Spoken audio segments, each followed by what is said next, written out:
శ్రీ సాయినాథాయ నమః. ఆధ్యాత్మిక సేవ అత్యంత ఉన్నతమైనది. విశ్వామిత్రుడు యాగరక్షణ పేరిట రాముడిని తన వెంట తీసుకుని వెళ్ళి ఆధ్యాత్మిక విద్య బోధించాడు. అదే వశిష్ఠ గీతగా ప్రఖ్యాతి పొందింది. అట్లే శ్రీకృష్ణుడు అర్జునునికి బోధించిన భగవద్గీత మానవ సమాజంలో కలకాలం నిలిచేలా ప్రసాదించిన ఆధ్యాత్మిక జ్ఞానమే. కనుక ఆధ్యాత్మికం అంటే పూజలు, వ్రతాలు, నోములు, యజ్ఞయాగాది క్రతువులే కాదు, మానవుడి ఆలోచనను సరి అయిన మార్గంలో పయనింపచేసే ప్రబోధమే జ్ఞానం. అందుకు మనిషి నైతిక ప్రవర్తనే ఆధ్యాత్మికతకు పునాది.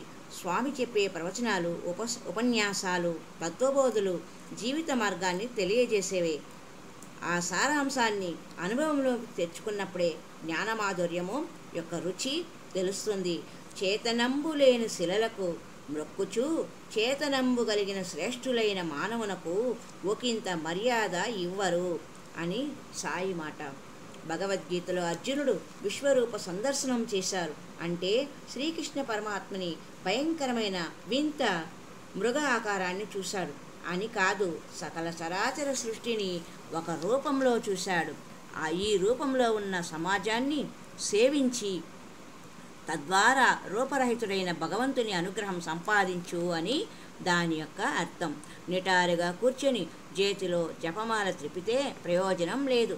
చెంబు బావియందు చెరువునందును కూడా పట్టినంత నీరే పొట్టనింపు. ప్రాప్తి ఎంతో అంతే ఫలము. ఎంతెదిగినా ఎందు ఏగిన పూజలో ఉన్నా ధ్యానంలో ఉన్నా నీ సహాయం కోరి వచ్చిన వాళ్లకు సేవ చేయి. భగవద్ అనుగ్రహం సంపాదించడానికి వేరే మార్గం లేదు.